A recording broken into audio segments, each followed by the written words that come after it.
Assalamualaikum warahmatullahi wabarakatuh. Berjumpa kembali di program Suara Perempuan Muslimah. Sahabat Saka TV, untuk mengumpulkan uang tentunya kita harus bekerja keras dan tidak menyerah. Di depan saya ada banyak kue-kue kering dan pastinya kita juga akan ngobrol banyak seputar kue ini dan bagaimana produksinya dengan Mbak Resmi Ayu. Apa kabar Mbak? Baik.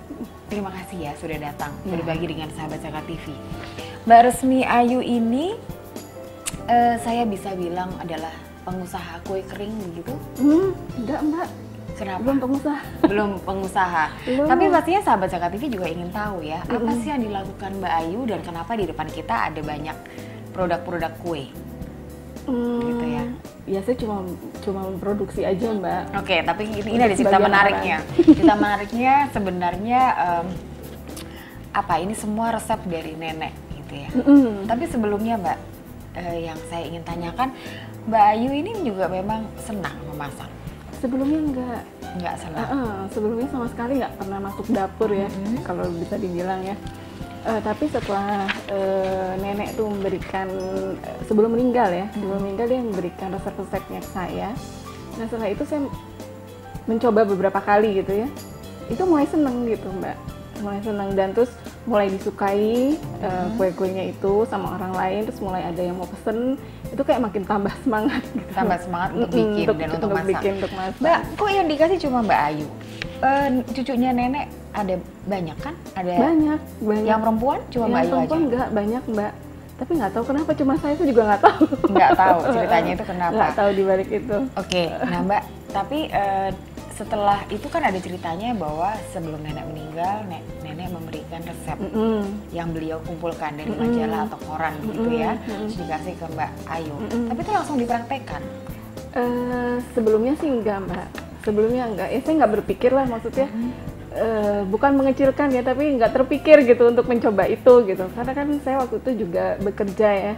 Oh jadi sebelumnya Mbak Ayu bekerja sebagai karyawati? Iya, karyawati.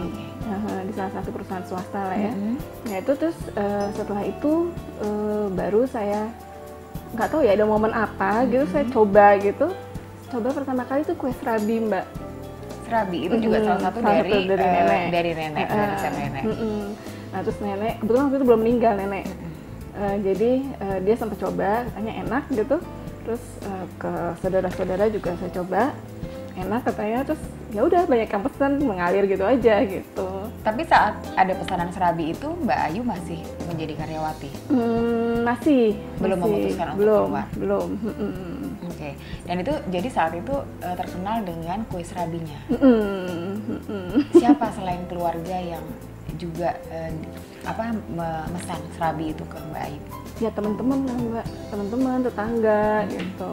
Pertama kali cara untuk memasarkan itu gimana Mbak? Pertama kali saya sih ngerasa nggak memasarkan ya, tapi saya cuma rasanya saya nggak memasarkan gitu, tapi saya cuma memberikan tester gitu lah ya. Misalnya saya lagi masak gitu terus saya kasih ke orang, ini mau cobain gitu. Terus akhirnya ya udah mereka pesan. Karena gitu. pasti awalnya mereka juga tidak menyangka Mbak Ayu bisa masak kan? Karena Mbak Ayu dikenal sebagai sosok yang tidak terjun ke dapur gitu ya. Nah itu dilakukan di waktu senggang atau Mbak Ayu juga punya waktu khusus untuk memasak? Di waktu senggang sih ya. Di waktu senggang. Ya kalau saya lagi mau aja kalau waktu itu tuh. Kalau gitu moodnya ya? lagi bagus. Tapi kalau ada pesanan serabi saat itu meskipun Mbak Ayu di waktu-waktu lainnya Mbak Ayu harus bekerja? Dulu sih waktu saya masih bekerja memang pesanannya nggak begitu banyak ya Mbak. Maksudnya nggak yang setiap hari ada, setiap minggu ada gitu. Itu enggak gitu loh. Karena mereka tahu kan saya bekerja gitu. Dan saya juga suka, aduh hari ini minggu ini nggak bisa nih gitu. Nah saya mau kesini gitu. Nah itu jadi nggak tiap mereka pesan saya menerimanya gitu. Jadi di situ juga bukan Mbak Ayu yang melayani mereka, tapi mereka ya juga melayani Mbak Ayu ya. Jadi pesanan bukan tergantung dari pemesan, tapi dari pembuatnya. Iya. Gitu. Mbak Ayu, saat itu paling banyak Mbak Ayu menerima pesanan serabi itu berapa banyak? Kalau saat itu sih belum begitu banyak ya. Untuk yang saat ini aja yang udah mulai ini. Kalau dulu sih cuma paling ya berapa 10 tangkap misalnya gitu, 10 rangkap, atau misalnya 25, itu paling banyak tuh 25 rangkap gitu. Nah Mbak, biasanya orang mencoba pertama, terus kemudian ada penasaran ingin mencoba yang kedua. Gitu. Resep yang nenek berikan itu banyak sekali, dan serabi adalah pilihan pertama yang Mbak Ayu praktekkan. Mbak Ayu ada resep kedua yang ingin Mbak Ayu, yang saat itu jadi Mbak Ayu jadi berani untuk mencoba resep-resep lainnya? Ada, salah satunya itu yang kue kering itu ya, butter baton namanya. Nah itu akhirnya menjadi trademark jualan saya lah ya, untuk kue kering itu gitu.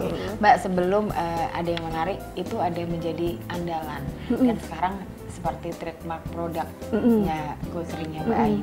Tapi saya juga pengen tahu, kalau gitu sejak kapan ya Mbak Ayu akhirnya memutuskan untuk tidak bekerja sebagai karyawati, karena itu kan pasti di zona nyaman nih Mbak? Sekitar 10 tahun yang lalu sih ya. 10 tahun yang lalu. Sebenarnya itu kan sudah nyaman sekali, setiap bulan Mbak Ayu menerima income gitu dari perusahaan tempat Mbak Ayu bekerja. Belum lagi tunjangan-tunjangan pastinya kan. Itu awalnya waktu saya memutuskan untuk menikah ya. Terus jadi saat itu belum menikah ya? Belum menikah, terus saya berpikir bahwa mungkin akan lebih banyak waktu ya untuk keluarga gitu kalau saya nggak bekerja gitu. Terus apa salahnya saya kembangkan apa yang sudah saya dapat ini dari nenek gitu. Jadi saat itu pilihannya sudah ingin mempraktekkan resep dari nenek. Akhirnya saya memberanikan diri resign. Ya akhirnya saya bergelut. Saat itu pasangan dan yang sekarang menjadi suami Mbak Ayu menyetujui? Iya, menyetujui. Tapi pasti ada kekhawatiran kan Mbak? Karena begini, biasanya kalau kita membina rumah tangga, apalagi itu adalah kita seperti membuat kapal atau bahtera yang baru, itu harus dijalankan. Ada kekhawatiran tidak kalau nanti anak-anak sudah lahir? Oh iya, pertamanya sih ada ya. Tapi akhirnya saya yakin aja lah bahwa rezeki itu kan sudah ada yang mengatur ya. Dan pasangan saya pun meyakinkan gitu bahwa untuk urusan itu dia tetap yang bertanggung jawab gitu. Dan Mbak Ayu akhirnya juga seperti punya dorongan atau spirit untuk ini jadi pilihan Mbak Ayu. Iya, akhirnya itu. Gitu. Dan alhamdulillah sampai sekarang bisa teratasi dengan baik. Iya. Mbak, ceritanya menarik sekali. Saya juga ingin tahu, tadi ada trademark produk dari kue kering Mbak Ayu. Apa tadi namanya Mbak? Butter baton. Butter baton. Iya. Tapi kita akan simpan dulu butter batonnya Mbak.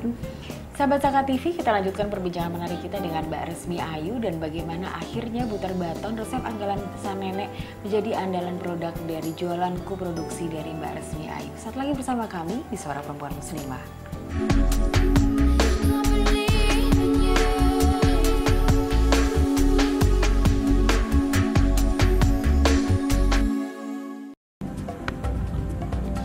Semangat kemenangan harus berasal dari sportivitas yang datang dari hati. Saya Bawang Pamungkas, saya zakat di Dompet Duafa. Keluarga adalah sumber inspirasi saya. Kehangatannya datang dari hati. Saya Inneke Koesherawati, saya zakat di Dompet Duafa. Berbagi memudahkan rezeki, karena datang dari hati. Saya Ipo Santosa, zakat di Dompet Duafa. Dompet Duafa.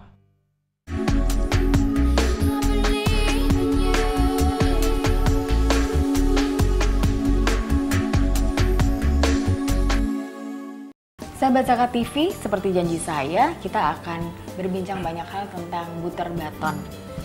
Mbak, tadi kan namanya butter baton.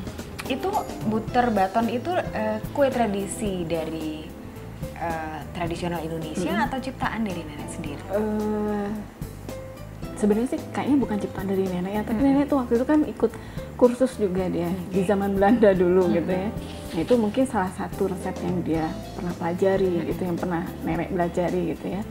Nah itu sebenarnya standar kue kering biasa sih Mbak, yang terbuat dari tepung gitu, dari coklat bubuk, itu aja sih. Tapi jadi komposisinya sama seperti membuat kue kering lainnya. Gitu.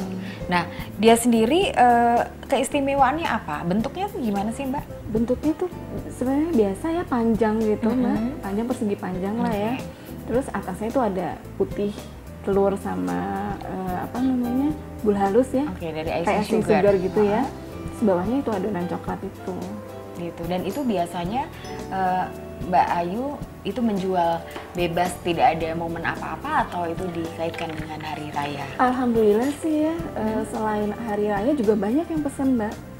Banyak. Nah, banyak pertama yang kali pesan. Mbak memperkenalkan produk itu ke masyarakat, itu bagaimana caranya Mbak? Sekali lagi melalui sampel itu Mbak. Jadi dibagi-bagikan kepada melalui sampel. kalangan terdekat. Iya, kalangan terdekat dulu, tetangga gitu. Terus saudara-saudara lah ya. Terus akhirnya mereka bilang, terutama saudara ya. Saudara kan sudah pernah merasakan apa namanya? Rasa dari nenek ya. Rasa dari nenek tuh katanya udah sama lah gitu katanya. Terus akhirnya saya berani menjual gitu. Tapi pernah nggak dapat kritikan? Karena tadinya awalnya kan mereka merasakan itu adalah hasil karya dari nenek. Dan sekarang dari olahan tangannya Mbak Ayu sendiri. Kalau selama ini untuk saudara sih enggak ya. Dan untuk yang lain-lainnya juga enggak sih, alhamdulillah. Jadi mereka sama, Iya. tidak manis atau gurihnya katanya si masih kue sama. itu sama. Hasil dari si nenek dan hasil dari Mbak Ayu Iya, sendiri. katanya gitu. Alhamdulillah ya Mbak. Jadi Iya. apa yang diberikan nenek itu rupanya tidak juga berhasil.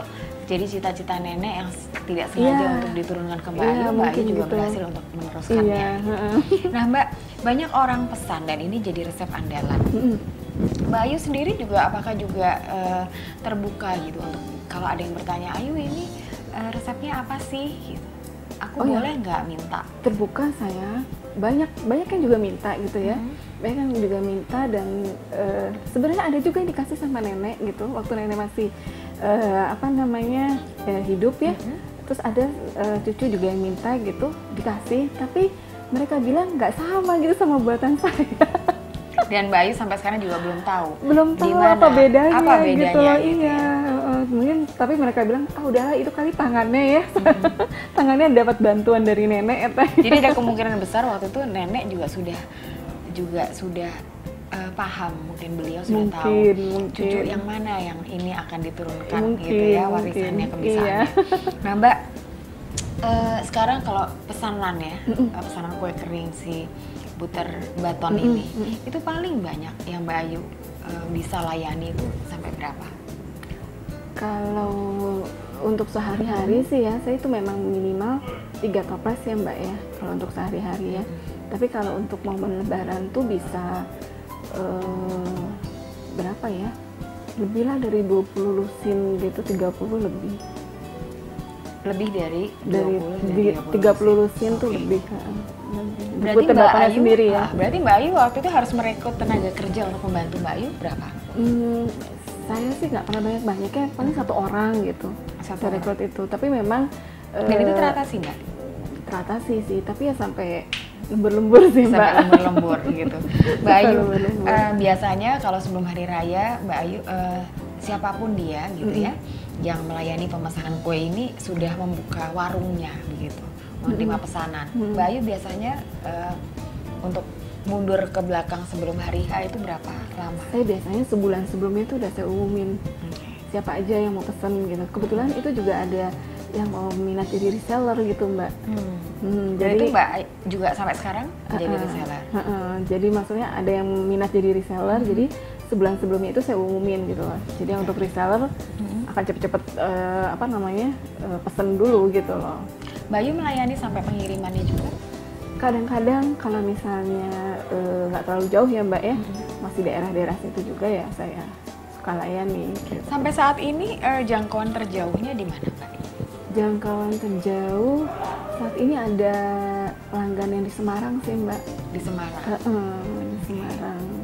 Dan itu aman-aman saja ya untuk pengirimannya gitu. Iya, alhamdulillah sih aman. Tapi ya kadang-kadang ada pecah lah gitu ya, ada hancur dikit gitu. Tapi itu menjadi bagian dari garansi yang Mbak Ayu tawarkan kepada saya. Iya. Gitu. Mbak Ayu, ini di depan kita itu tidak hanya kue kering, tapi ada juga kue basah seperti ini ya. Ini sudah matang Mbak atau bagaimana? Belum. Ini Itu belum matang. bentuknya frozen sih Mbak ya. Oke. Frozen risoles itu sebenarnya risoles ragut, isinya ragut keju. Ini juga resep nenek? Oh enggak, ini saya coba eksplor sendiri gitu. Tapi memang Pastinya setelah berani untuk memasak, gitu, mencoba resep-resep nenek. Iya. Terus ini sampai sekarang juga masih ini tetap berproduksi dalam setiap hari Mbak Ayu, dan ini juga hampir setiap hari ada yang membeli. Iya. Ini Mbak Ayu layani untuk menjual ini di rumah atau ada yang datang dan itu atau Mbak Ayu titipkan itu di tempat lain? Kalau ini kebetulan biasanya untuk mereka makan sendiri ya, konsumsi sendiri gitu ya. Kalau yang ini itu biasanya saya suka titipkan ke kantin-kantin gitu, kantin-kantin kantor, kantin-kantin Ada rumah berapa sakit. titik Mbak sekarang yang? Sekarang ini sih baru ada berapa ya? 6 sampai 7 titik gitu. 6 sampai 7 titik. Tiap hari, tiap pagi. Jadi bagaimana Mbak sistemnya? Kebetulan itu seminggu ada 3 kali lah saya pengiriman ke sana. Seminggu 3 kali pengiriman, berikut Mbak Ayu akan berhitung mana yang laku. Iya, konsinyasi. Konsinyasi. Iya. Oke. Nah Mbak Ayu, berarti kan ini tidak hanya kue kering ya, tapi juga kue basah juga. Nah kue basah ini ada nggak perbedaan? Artinya dari berapa yang Mbak Ayu buat sama tidak permintaannya? Orang lebih banyak mana? Kue basah atau kue kering? Kalau untuk sehari-hari ya Mbak ya, itu kebanyakan sih ini ya, cheesesteak ini Mbak. Oh, oke. Itu banyak sering orang minta gitu. Ini harus selalu ada. Dan ini kemasan terbesar ya Mbak Ayu buat? Oh enggak, ada lagi yang kemasan lebih besar lagi. Ada lagi yang lebih besar gitu. Dan ini yang dititipkan atau Mbak Ayu Yang ada saya standby titipkan. ini di rumah? Oh, harus ada standby memang di rumah. Di rumah. Tiap hari harus ada. Karena Mbak Ayu tiap hari ada yang minta. punya toko kecil sendiri yang dibuka di rumah? Enggak sih Mbak, kebetulan masih di rumah aja. Masih di rumah dan itu tergantung pesanan, Iya. tapi juga orang tahu Iya, gitu ya. iya. Gitu. Oke Mbak, kita akan lanjutkan lagi perbincangan menarik kita dengan Mbak Resmi Ayu. Bagaimana akhirnya semua resep nenek ini berarti banyak dan tidak hanya untuk Mbak Ayu, tapi juga keluarganya. Saat lagi bersama kami di Suara Perempuan Muslimah.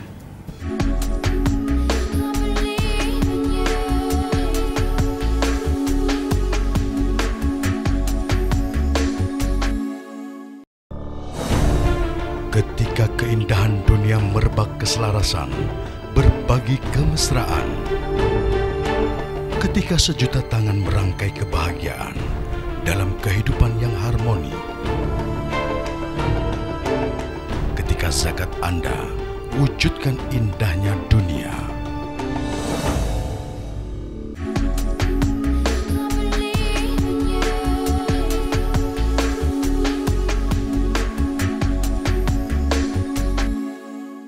Sahabat Zakat TV, kita lanjutkan perbincangan kita seputar kue kering resep dari nenek untuk Mbak Resmi Ayu.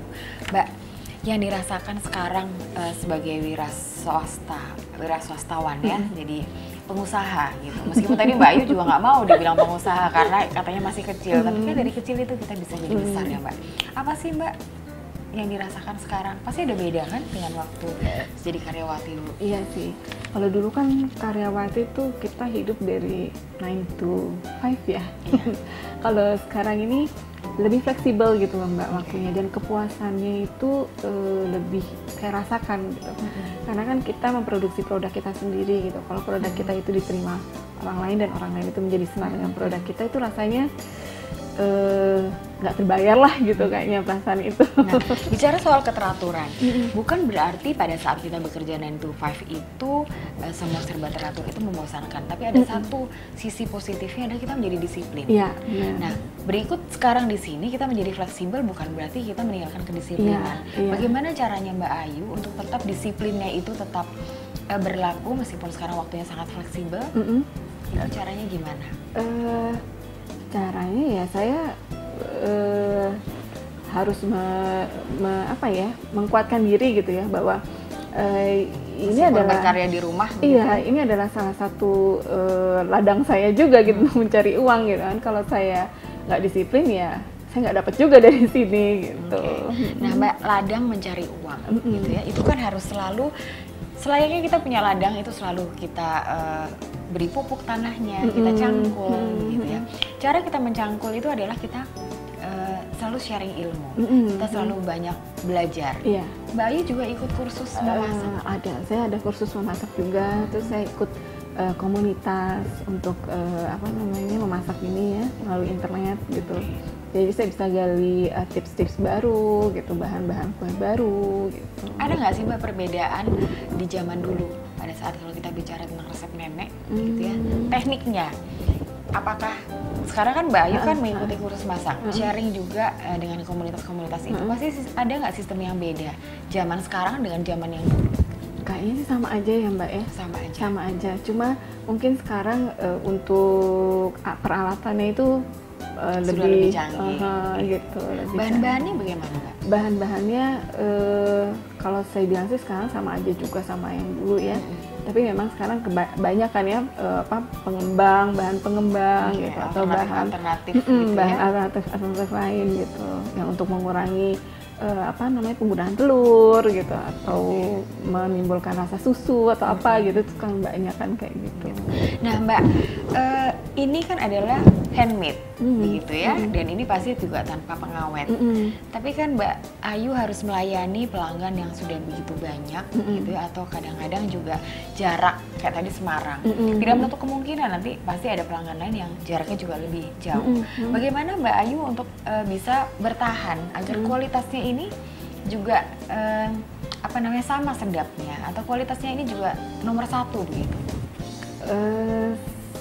Saya dari dulu sih ya mencoba menggunakan bahan-bahan yang sama ya, bahan-bahan yang sama. Jadi misalnya saya sudah patok bahan ini gitu, itu biasanya saya nggak pernah ganti gitu, tapi memang mungkin ada kenaikan harga atau apa itu, pelanggan sih sudah maklum ya dengan kenaikan itu gitu. Jadi saya memang nggak pernah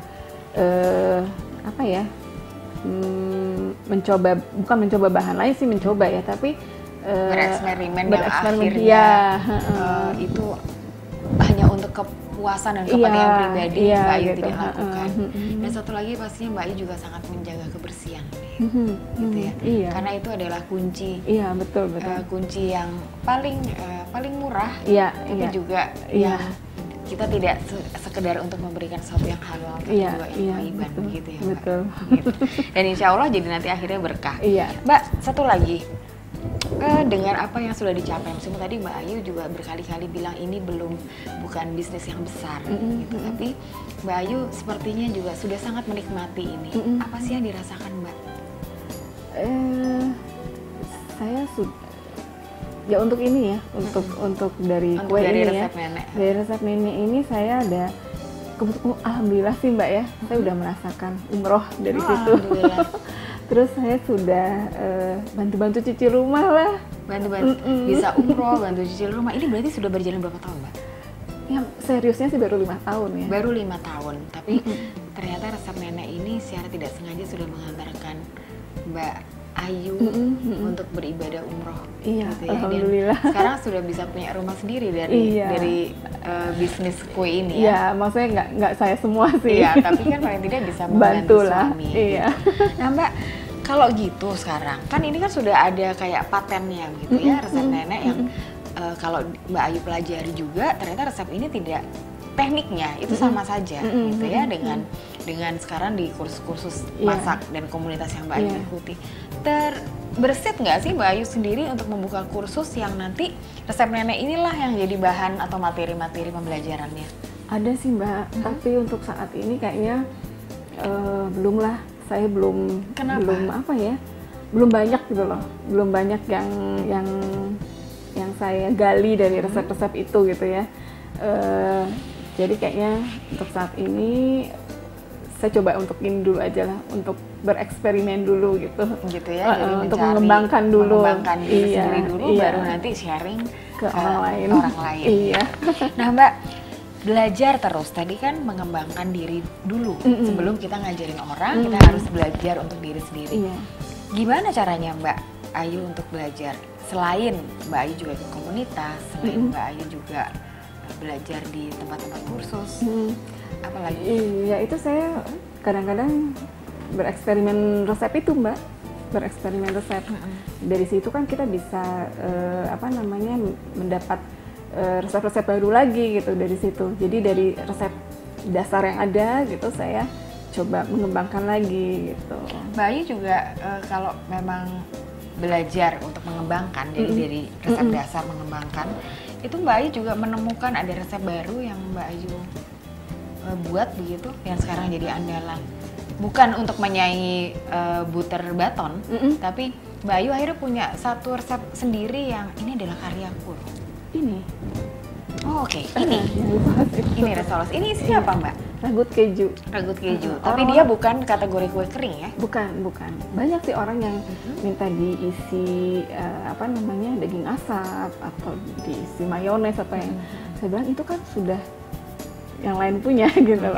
Yang saya punya yang ini gitu. Ini tadi isinya ragu keju. Ragut keju. Iya. Ragu keju. Nah, Mbak, untuk berani membuat seperti ini, pasti ada trial. Berapa lama waktu itu? Waktu itu berapa ya? 2 minggu lah kayaknya. Hanya 2 minggu. Dan itu yang siapa bagian untuk mencicipi? Suami? Adik-adik saya dulu. Adik-adik. Kalau adik-adik bilang kurang ini, pasti nanti gitu ya. Nah, Mbak, terakhir resep nenek itu kan semuanya dalam bentuk hard copy gitu ya, clipping-clipping yang nenek buat. Ada nggak sih terpikir oleh Mbak Ayu untuk membuat dokumentasinya biar itu menjadi lebih baik dan itu nanti bisa diturunkan lagi ke generasi berikutnya? Ada Mbak, ada. Dan itu dapat dorongan besar sebenarnya dari pasangan saya gitu ya. Itu ya dia yang sudah menekankan ke saya gitu untuk ayo coba